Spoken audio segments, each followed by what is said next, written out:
Mi cuentavientes, aquí nuestra gira en Miami, me he encontrado con diferentes personas maravillosas y quiero que en este espacio junto a Vero podamos conocer algunas experiencias de vida que nos inspiran. Y cuando yo estuve escuchando un poco sobre Dayana, de verdad que yo dije, ella es una heroína por todas las cosas que ha pasado, desde el fallecimiento de su hija hasta transicionar desde su bello Colombia a venir acá a Miami.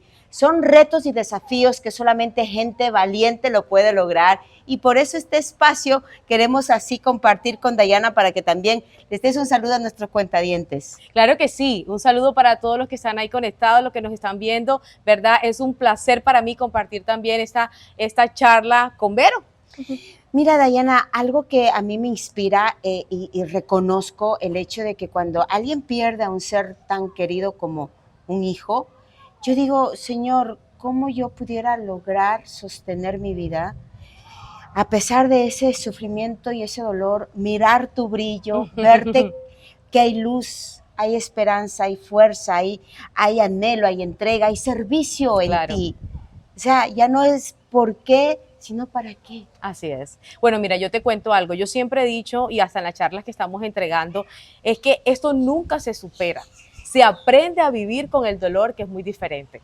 Como el que vive sin un brazo, como el que vive sin una pierna, vive, camina, hace su vida, trata de ingeniársela cómo hacerse, pero trata de sobrevivir. El único que nos entrega ese refrigerio completamente ha sido Dios. Yo pasé por psicología, pasé por muchas charlas, pasé por muchas cosas y al final entendí que Dios es el único que nos entrega ese gran refrigerio y esas fuerzas para salir adelante cuando nosotros perdemos un ser amado, cuando nosotros perdemos más un hijo, porque para un hijo no hay calificativo. Si te das cuenta, el que pierde a su esposo es la viuda, pero el que pierde un hijo, ¿qué calificativo tenemos? Ninguno, porque es un dolor que verdaderamente nos afecta si tú no lo sabes sobrellevar de una buena manera.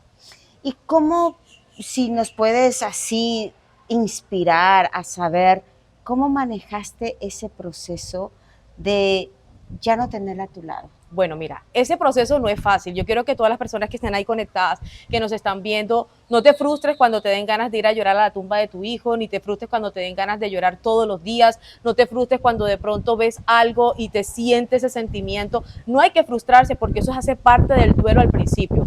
Sí nos podemos frustrar cuando pasan el tiempo y los años y tú sigues de esa misma manera. Yo siempre digo de que mi hijo está en el baúl de mis recuerdos, de mi corazón.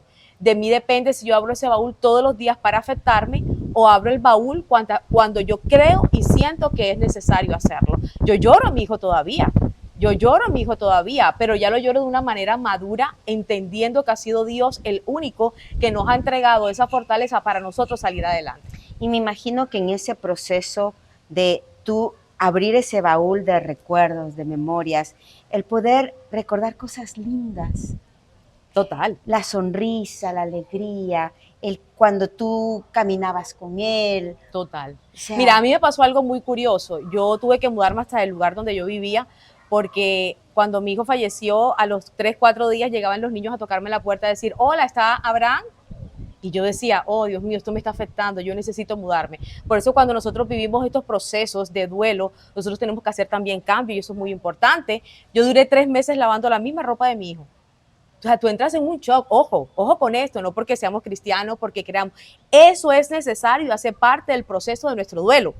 Pero lo malo es que si tú te quedas por años, yo he conocido personas que se le ha muerto su hijo y tienen 20 años todavía vistiendo de negro, 20 años todavía en la misma frustración, 20 años todavía en el mismo dolor. Y eso sí está mal. Porque ahí no han llegado Jesús para entregarnos ese refrigerio que nosotros necesitamos. Pero si tú verdaderamente pasas esas etapas agarrado de la mano espiritualmente, de esa espiritualidad, créeme que lo vas a poder lograr, como yo hoy te puedo hablar de una manera madura, de una manera que no lloro, porque antes lloraba al ver a mi hijo. Mira, el proceso de nosotros también fue muy difícil porque fue un diciembre. Y un 31 de diciembre, finalizando ese año 2011, tuvimos que sepultar a nuestro hijo. Eres de verdad una heroína y te felicito. Ahora yo quiero conocer esa mujer que transiciona, que ya sale de su tierra, de su bello Colombia, y se muda a un país con una cultura diferente, Total. con un idioma distinto. ¿Cómo fue esa transición? Bueno, mira, esa transición Fue primeramente en oración de años atrás, pidiéndole al Señor que nos dé esa guía para tomar el paso. Porque yo quiero decirte que antes que tú tomes un paso siempre tienes que orar y pedir la dirección para que de pronto no te vayas a equivocar y de pronto no vayas a moverte por tus emociones, sino que verdaderamente seas guiada por el Espíritu. Y al llegar acá fue una visión que Dios nos entregó hace muchos años atrás, que veníamos aquí a implementar algo bien bonito, una visión bien bonita, una visión donde rescatamos a esas personas que necesitan esa espiritualidad, que necesitan llenar su alma. Mucha gente hoy trabaja en el físico, pero no está trabajando en el alma. Y el alma es muy importante y por eso, Vero, hoy estamos viendo suicidios, hoy estamos viendo gente depresiva, hoy estamos viendo muchas cosas que, verdad, están afectando a nuestra sociedad. Al venir acá a implementar no fue fácil, pero créeme que mi esposo y yo somos de esas personas que cuando nos dicen no es cuando más vamos. Sí, es un reto, es un reto. Yo le digo, ok, ya dijeron un no, ahí es donde vamos a estar. Entonces, eso nos ha pasado, de que hay veces nos dicen, no, aquí no se puede. Mira que te cuento algo, nosotros llegamos casi en plena pandemia, y la gente decía, ¿van a en plena pandemia abrir iglesia o abrir un movimiento o abrir una obra social donde todo se está cerrando, donde, mejor dicho, todo el país y el mundo estaba en caos? Pero nosotros siempre decimos de que si Dios te da una visión y te está respaldando, aunque el mundo esté en caos, Dios lo va a respaldar. Y en ese respaldo que tú hablas y de esa mujer de fe, te cuento que muchos de mis cuentadientes es un reto entender lo que es la espiritualidad. Y solamente muchos de ellos se basan, no, yo soy fuerte, yo puedo, consigo a mi psicólogo y es suficiente. Está bien, es una decisión, la quieres tomar, perfecto, te aplaudimos. Lo importante es buscar ayuda. Pero en tu caso, la parte espiritual, de fe, al Señor al que tú le sirves, cuéntame un poco de esa experiencia para que nuestros cuentadientes se puedan también conectar con ese testimonio, porque no es ya una religión, tú me estás hablando de otra cosa. Claro, totalmente. Mira, la parte psicológica no es mala, es excelente. Yo la aplaudo, es más, yo tengo una hija que es psicóloga. La parte psicológica tiene que ir agarrada con la parte espiritual. No puedes buscar solamente una ayuda psicológica y quedarte con la ayuda psicológica. También tenemos que agarrarla y anexarla con la parte espiritual. Pero créeme que, digamos que un 70, un 80%, la fuerza que lo hace es la parte espiritual, para conectarnos con ese ser supremo, para conectar. Esto no es de religión, esto es de un ser supremo, el creador, el dueño de la tierra, el que todo lo creó, el que siempre nos está respaldando, conectarnos en él. ¿Y cómo nos conectarnos? Algo muy fácil, en una oración. Una oración donde tú hablas, una oración donde hablas con él, una oración donde dices cómo tú te sientes, una oración donde dices yo no puedo con esto, para mí es muy grande lo que yo estoy sintiendo. Es más, yo recuerdo que en medio del sepelio de mi hijo, yo decía, yo esto no lo puedo superar. Fíjate, mi fuerza humana, decía, mi cuerpo, mi físico, que no lo podía superar. Es más, era imposible para mí superarlo. Yo decía, yo no lo puedo superar. Y recuerdo que en ese tiempo me dieron hasta un calmante para yo poder estar tranquila. Hay cosas que yo no recuerdo. Y mi hija me dice, psicológicamente el cerebro, mami, toma, digamos, una barrera y quita esos recuerdos dolorosos porque te pusieron una fractura ahí en esa parte y no quiere recordarlos. Entonces yo digo, Señor, en mi cuerpo físico decía que no podía superarlo. Mi cuerpo físico decía que yo no podía ser capaz. ¿Cómo llegaba yo a mi casa a ver la ropa de mi hijo, a ver los amigos de mi hijo y a ver muchas cosas? O sea, yo decía, ¿cómo lograba yo superar eso? Pero ahí es donde llega la parte de la conexión espiritual, que tú la tienes que buscar, y es cuando tú empiezas a entender quién fue el primero que se desprendió de su hijo para que fuera sacrificado aquí, para que fuera muerto, para que fuera torturado. ¿Y quién más nos puede entender que el Creador? Pero en este caso, Dayana, conozco de mucha gente que lo que tiene es este sentido de resentimiento, de, pero si tú eres Dios, tú eres bueno, ¿por qué me lo quitas? ¿Por qué te lo llevas a algo que yo amo? Entonces, cuando venimos y queremos siempre atacar a alguien o echar la culpa a alguien, le damos a él, a ese Dios al cual mucha gente está resentida. Así es. Mira, la etapa de ese resentimiento en la parte del duelo en principio es posible que suceda. A ver, no es tan mal un poquito cuando nosotros podemos decir, bueno, Dios, ¿por qué me pasó esto? Nosotros éramos pastores y nosotros preguntábamos, ¿y por qué esto? Pero fue cuando entendimos que no es el por qué, entendimos que era el para qué. Cada prueba que nosotros estemos viviendo va a servir de ayuda para muchos, como lo está haciendo ahora. nuestro testimonio va a servir para ayudar a muchos y tiene que tener un propósito. Entonces nosotros no debemos de ponernos a colocarnos a preguntarnos el por qué me pasó, por qué Dios permitió esto. Vamos a preguntarnos el para qué. Mira, hay cosas en este mundo que no las vamos a entender nunca, sino cuando estemos allá arriba. Es que vamos a entender muchas cosas que nos sucedieron. Solamente el Padre es el que sabe. Es como cuando corregimos a nuestros hijos y les decimos, mira, la computadora todo el día te va a afectar. Nuestros hijos no van a entender eso. Nuestros hijos saben que le está dando satisfacción, que quieren estar ahí. Pero nosotros que sí sabemos el final, nosotros decimos, eso le va a afectar a mi hijo y lo estamos corrigiendo. Él no lo va a entender. Cuando él vaya a crecer va a decir, ya yo entiendo por qué es que mi padre o mi madre me decía que la computadora todo el día me va a afectar. Así pasa con nosotros. Nosotros no podemos decir que por qué, sino el para qué. Y en ese proceso de aprendizaje, de poder entender o tratar o por lo menos de superar este hecho de que los procesos, las pruebas, las transiciones de la vida te dan una madurez y te establecen una manera totalmente distinta a personas que tal vez no han pasado por esto. Total. Mira, algo que pasó y que yo decía, yo ahora entiendo como que un poquito mejor la vida maduramente y yo entiendo más a Dios. Siento a Dios un poco más como de mi lado. ¿Por qué? Porque tiene algo mío allá arriba. Entonces yo entendía y yo decía, Señor, me siento como más conectada contigo porque tienes algo mío allá arriba. Y siento que cada vez que yo abría mi boca y pedía, sentía como que era la obligación del Padre entregármelo, porque bueno, wow, te llevaste algo mío que lo tienes allá y así que yo necesito que también puedas reconfortarme aquí. Entonces eso llega a pasar. Dios no siempre va a dar la fortaleza como la vayas a buscar. Al final siempre va a haber un refrigerio. Y en el caso que yo estoy observando y mirándote y escuchándote, veo que es cuestión de decisiones. Sí. Tú decides cómo pararte a enfrentar la situación que a la final ya es una realidad, ya sea la pérdida, ya sea la transición de un país a otro, ya sea que hayas perdido financieramente, estás en un caos, en un fracaso, pero ¿cómo te paras ante esta situación y puedes entonces tomar la decisión de que como quiera vas a tener la misma energía en lo negativo que en lo positivo? En tu caso, eres un testimonio vivo de que valió la pena tomar una actitud positiva ante la vida. Claro, y esto se llama también la voluntad de uno. Uno tiene que tener voluntad. Hay algo en la Biblia que habla del fruto del Espíritu Santo, la templanza. Uno tiene que tener templanza también mucho a decidir de nuestra vida. Como ahorita te dije, nosotros tenemos un baúl de los recuerdos. De parte de nosotros depende si lo abrimos todos los días para hacernos daño.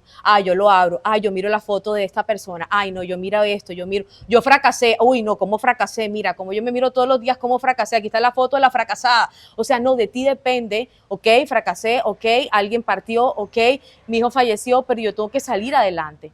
Y yo cierro ese baúl de los recuerdos y lo dejo ahí. Es bello, es hermoso, porque hoy en día recordamos a nuestro hijo, lo recordamos de una manera madura, como te dije, diferente, de una manera de pronto decir, wow, sí decimos, mi hijo hasta ahora tuviera 21 años, pero Dios lo quiso así. Y si Dios lo quiso así, era porque yo en este mundo tenía que vivir lo que tenía que vivir, con algún propósito. De pronto el 100% no lo estoy entendiendo, pero como te dije, algún día lo vamos a entender. Y esto también me hace pensar lo que yo siempre les hablo a mis cuentavientes, de tener una inteligencia emocional. Si pudiéramos comprender el valor que tiene, el poder pensar las cosas y no solamente dejarnos llevar por lo que sentimos. Porque si fuera así, Dayana, los sentimientos nos llevan al caos. Total. Porque hoy estoy con deseo de vivir, mañana con deseo de morir. Y si fuera así, es como la lluvia, el viento viene, va. Entonces, tener una inteligencia emocional nos da estabilidad. Pero tú tienes algo adicional. Tú tienes una inteligencia espiritual. Claro. Que es algo que mucha gente, como dicen, no me hables de política ni de religión porque entonces ya no nos llevamos. Así es. O sea, es un caos, es terrible, pero a la final son poderes, tanto la política, las finanzas, la espiritualidad, son poderes que nos elevan o nos destruyen. Entonces hay que hablarlo. Así es. Te guste o no, la política la tienes que hablar, la tienes que vivir, y si no tomas decisiones igual. hay otros que deciden por ti. La religión es otra cosa, que aunque no te guste escuchar o hablar, es importante porque es parte de nuestro proceso de crecimiento. Total. Somos cuerpo, mente, alma, espíritu. Entonces háblame de esa espiritualidad a la cual es admirable, porque comprender de perder a alguien, o sea, yo ni siquiera podría ni imaginarme, y poder ver a una mujer completa, una mujer luchadora, pero aparte de eso, eres una persona servicial. Claro que sí. Es admirable. Lo que pasa es que tenemos que entender algo. Si nosotros alimentamos nuestro hombre interior, que viene siendo la espiritualidad, las emociones se tienen que sujetar. Entonces, ¿qué pasa? Que la gente empieza a alimentar las emociones, ¿verdad? Almáticamente, pero nuestro hombre interior o esa espiritualidad no la estamos alimentando, y cuando vienen los errores o cuando vienen tomar las malas decisiones, es cuando entonces se eleva más que digamos, nuestras emociones se elevan más, y nosotros tomamos decisiones que van a traer una consecuencia errada a nuestras vidas. Entonces nosotros tenemos que alimentar más. Mira, yo siempre digo, tú vas al gimnasio y yo quiero tener un cuerpo fitness, pero si tú verdaderamente dejas de ir un mes al gimnasio, todo lo que hiciste anterior se te va a ir, no te va a servir. Entonces, si tú en la parte espiritual, yo empecé bien, estoy llorando, estoy leyendo un libro, no necesariamente tiene que ser la Biblia, estoy leyendo un libro, estoy leyendo esto, ¿verdad? Y de pronto lo dejaste de hacer, te enfriaste en esa parte, la espiritualidad empezó a bajar, el alma empezó a subir, las emociones empezaron a subir, y es cuando viene esa parte y no empiezas a madurar, y es cuando tomas decisiones mal, o es cuando vienen las pruebas, no las sabes soportar, no la sabes manejar, y es cuando vienen las depresiones, las ansiedades, que es lo que estamos viendo hoy bastante en nuestras vidas. Cuando empieza esa espiritualidad a llenarse, a entender cuál es el motivo, cuál es tu propósito, cuál es tu identidad, por qué estás en este mundo, empiezas a entender que tú en este mundo vas a pasar pruebas y propósitos, eso nadie nos los va a poder quitar. Cuando en la mente empiezas tú a crearla, a trabajarla, de que cada obstáculo tú lo vas a sobrellevar, es cuando tú vas a aprender digamos, a salir adelante en todos tus problemas o las dificultades que tú tienes. Por eso que yo siempre digo que la espiritualidad debe ser lo más importante, que debe estar lleno, ese tanquecito debe estar sobreabundante para que pueda sobrellevar todo en nuestras vidas. Y este hecho de nosotros pasar por estos sufrimientos, estas angustias, ¿sabes qué? Eso es vida. Si tú respiras, vas a tener pruebas y adversidades. Total. Entonces, no vamos a poderlas evitar, es cómo podemos enfrentar. Así es. Entonces, al enfrentar, algo que puedo observar en ti, número 1, es que decidiste. Número 2, estás sirviendo. Total.